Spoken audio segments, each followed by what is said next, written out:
All right, welcome to chapter 17, Romantic Era still, of course, and this chapter is about the art song. It's a melodramatic painting there. There was an increased attention to literature in the Romantic era. This inspired new genres. One such genre is called the art song, or the Lied in German, the program symphony, and the tone poem. All of these things came about in the Romantic era. Technological innovations led to a much larger, more powerful piano, as well as the musical literature specifically written for it. Political events caused musical reverberations in the form of nationalistic music style in both instrumental music and opera. Some of these events are the unification of Germany, unification of Italy. Italy, for hundreds and hundreds of years, was a hodgepodge of city-states. 1848 was considered a year of revolution in Europe, although not all of the revolutions were successful against governments and a desire for democracy. The 10 years between 1803 and 1813 saw the birth of a brilliant galaxy of romantic musical stars. And some of these composers are Schubert here, Hector Berlioz. This is Wagner, and I think this is Liszt or Chopin, I'm not sure which. Over here we have Clara Schumann and Fanny Mendelssohn, and so we'll hear about some of these composers later. The art song was a really popular genre during this time. There was a frenzy of poetic activity during the 19th century. In England, we had Wordsworth, Keats, and Shelley.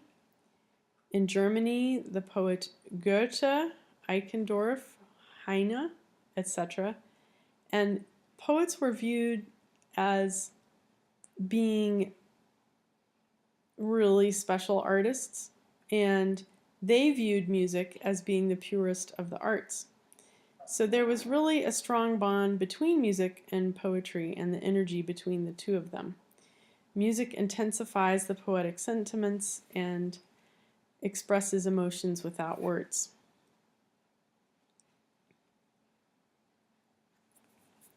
So what is an art song exactly? It's pretty simple.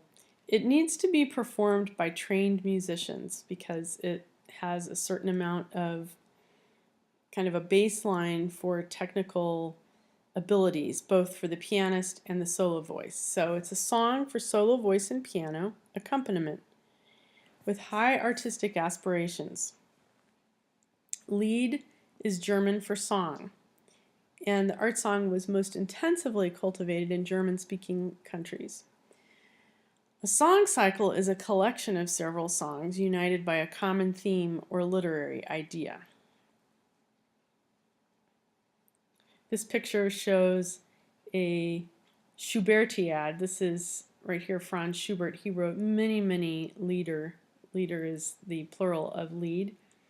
And he hosted Schubertiads frequently in the parlors of his friends and performed a lot of his own music, and Lieder were definitely a big part of those performances. In fact, he's going to be the first composer we talk about. He was born in 1797 and died young, 1828. He lived in Vienna. He was a choir boy and son of a schoolmaster. His family did not have great means, but he had a wonderful education growing up. He had noteworthy talent as a child. And even though he lived such a short time, not even 30 years, he composed, or just barely 30 years, composed more than 600 lieder in his brief life. Some of these are grouped into song cycles. He also composed symphonies, string quartets, piano sonatas, and operas. A quote by him about his inspiration is, "When one has a good poem, the music comes easily, melodies just flow, so that composing is a real joy." So I mentioned earlier briefly the Schubertiad. Here is another artist's rendition of a Schubertiad, and you can see everybody seems to be enthralled and listening carefully to him as he plays. And because these events occurred in people's homes, they were very intimate. He lived a bohemian lifestyle. If you were a friend of Schubert and you had a nice place to live, he probably would end up staying on your couch or in your guest room for a while. He did not have steady employment for much of his adult life, and he wanted to be free to compose and perform music. So he did have a group of friends who were very ardent fans of his music and kind of championed him in the professional life of Vienna. But he did not enjoy much recognition or financial success. He died of syphilis. Unfortunately, that was a fate that many suffered at that time. So he composed a work in 1815, and this work, even though it's outside of the literal boundaries of the classical, beyond the classical era, really is fully a Romantic era work, much like Beethoven's late works. He composed his most famous lied at the age of 17 in a matter of hours, and the text is by the poet Goethe. It's called the Erlking, and it's a dramatic ballad. It tells a story. There's a romantic fascination with the supernatural in this song. It's about a father and his feverish son riding through the night. They are tormented by the evil king of the elves, the Erlking, who desires to take the soul of his son. This was a real fear in these times. This is before vaccinations, and children frequently died before reaching the age of 10. And this was often due to childhood illnesses that now most children don't have because of vaccines. Schubert portrays each character with a specific musical quality. Now remember, these are all performed by one singer because that's one of the definitions of a lied, is just one singer. So we have the voice of the narrator, and the poem begins and ends with the narrator.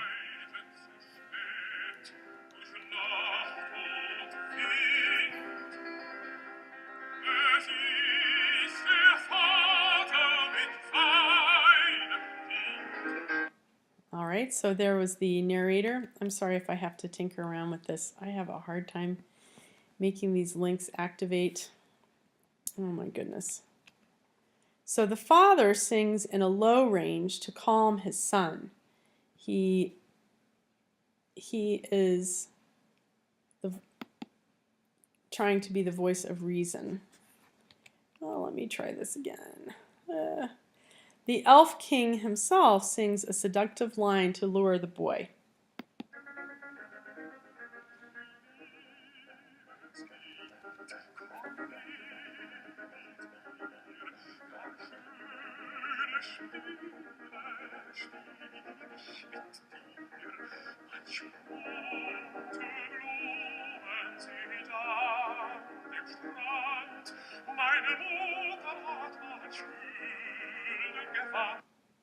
Okay, so the first time we hear the elf king sing, he is trying to woo the boy. So he's a very creepy character, and he's trying to convince the child to come with him. And so that's why you kind of hear that sweet sounding voice. The boy sees beyond what the Erlking is presenting to him, as a nice uncle figure or something, and he's terrified, and the three different parts of the song that he sings get increasingly more terror filled. So see if we can get the second one.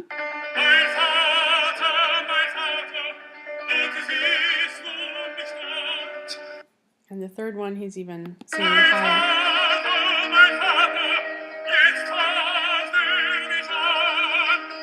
Here's the father reassuring his son.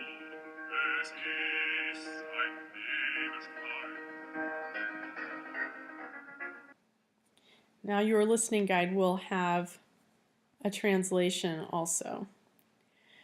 So you heard this pounding figure in the piano.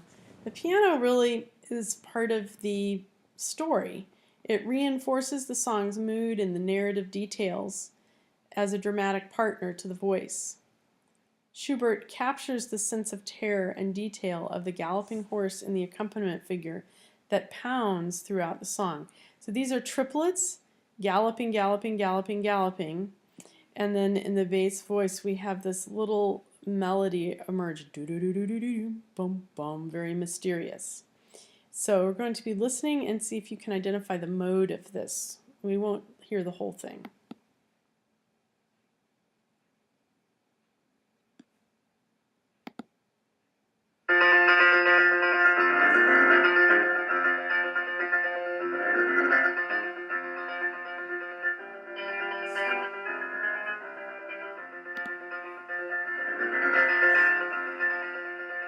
And the narrator will start.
It's the first time we hear the Erlking singing.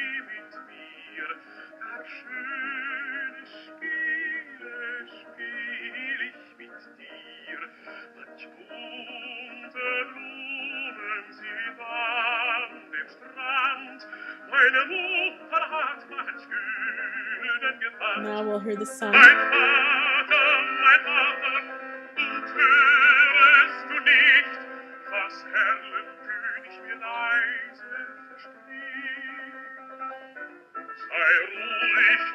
The father reassures the son.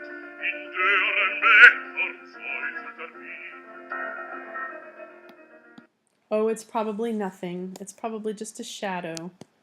So you will see the translation of it when you go through Mind Tap with the listening guide. Now we're going to talk about the Schumanns, Robert Schumann and his wife, Clara Schumann.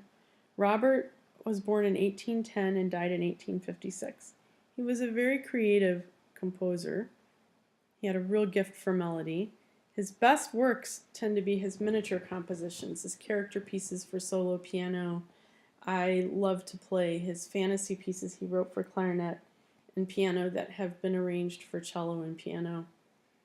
But he also wrote large-scale works like symphonies and concertos. He ended up marrying his piano teacher's daughter, Clara, in one of the more well-documented love stories from this era.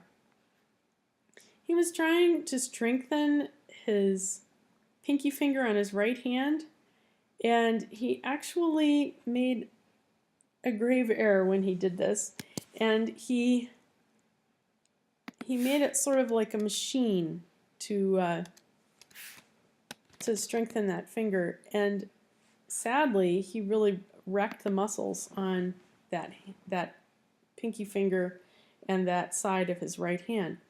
So he couldn't perform on the piano anymore. Clara Wieck had been raised by her father to be a well-educated pianist, and she was a very fine pianist. She was a prodigy as a child, and she also was a composer. So she was one of the great piano virtuosos of this century. Now, she was already an international star when she married Robert in 1840. She was named the Royal and Imperial Chamber Virtuosa, the first Protestant, adolescent, or woman to receive this honor. And you can see that she had a much longer life than her husband. They married in 1840. The father was opposed to the marriage, and I don't know if he already saw hints in Robert's personality of his upcoming mental issues, but he was not in favor of this union. They actually had to go to court to get permission to get married.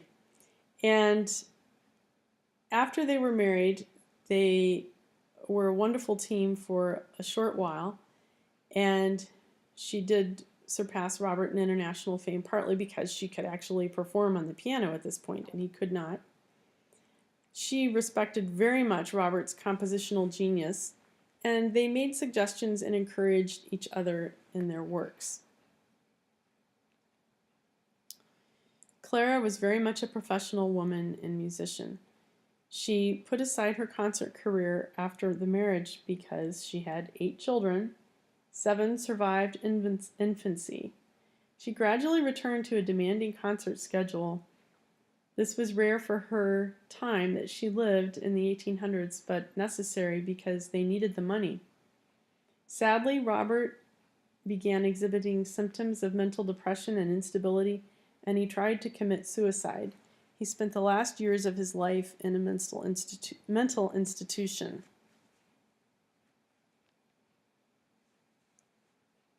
So here is a lied by Clara Schumann. It's Liebst Schönheit, if you love for beauty. The poetry is by Joseph Eichendorff, and it was written by Clara shortly after her marriage to Robert. The form or the shape of this song is modified strophic. This means that we have very little alterations of the music between the different stanzas. So the vocal line is A, A1, A2, etc. Oh, you know, I should just hit the button when this finger shows up.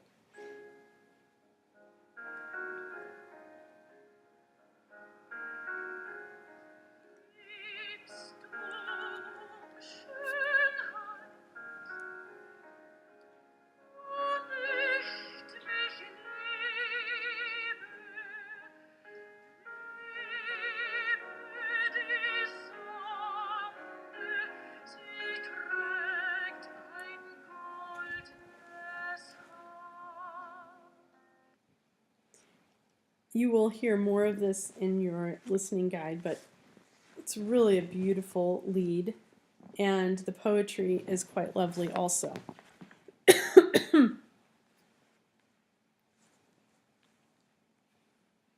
Now we're going to move on to a composer who isn't really given much in this edition of the book, I don't think. But I just want to touch on him. His name is Felix Mendelssohn, and he was born in 1809 and died in 1847. He's from Berlin. He was the son of a successful banker. His grandfather was a famous Jewish philosopher. His name was Moses Mendelssohn. Now, Felix grew up in relative financial ease. His parents were wealthy. His parents converted to Christianity due to restrictions put on Jews in Germany in the 19th century. And you may say, wow, that's like 100 years before Hitler came to power. Jews were already having trouble. Jews always had trouble in whatever country they were trying to live in. For all of the time that we have history in Europe, there have been very few times where Jews have been welcomed with open arms previous to the 20th century, unfortunately. Now, Felix received a firm foundation in classical technique and Latin and all of the things that private tutors could teach him. And he had a very strong footing in piano and music theory and composition. He also had a sister, Fanny Mendelssohn.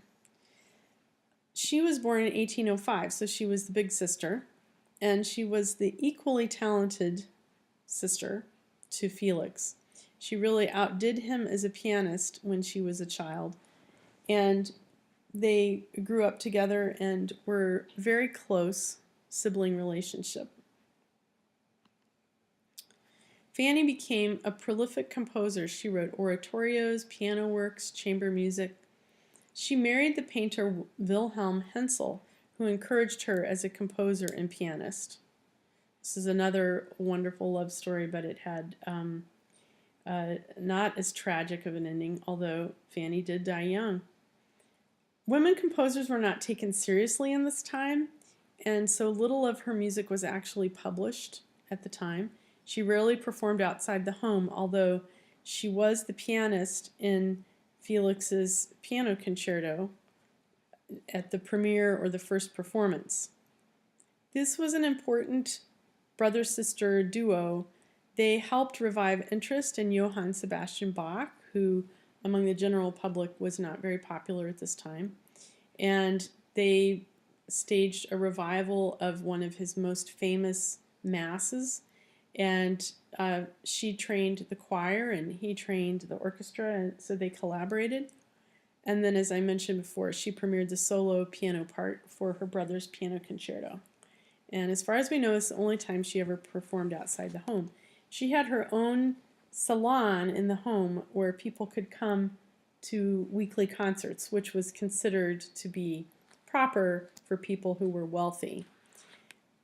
Clara Schumann was actually not looked down upon, but she was, by people who were wealthy, probably pitied a little bit because they only would consider that the only reason a woman would work at that time was because the family was in dire straits financially. So I believe this is, here we go. Here are the weekly performances at the Mendelssohn home in the musical salon. She composed 466 works. So this is actually the salon where she performed. A lot of these buildings where people were talking about were born and worked and lived are still in existence today.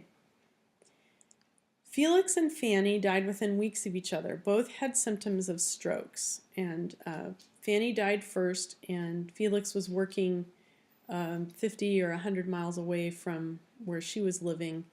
And when he received word of this, he became so upset that quickly he began exhibiting symptoms of stroke. And many of you know that's caused by high blood pressure, and there was no blood pressure medicine at the time to help them.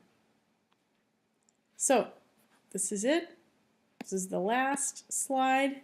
And I believe that you also have Brahms' Lullaby as a lead in your listening for this chapter. So enjoy reading and listening to these works in a little bit more detail.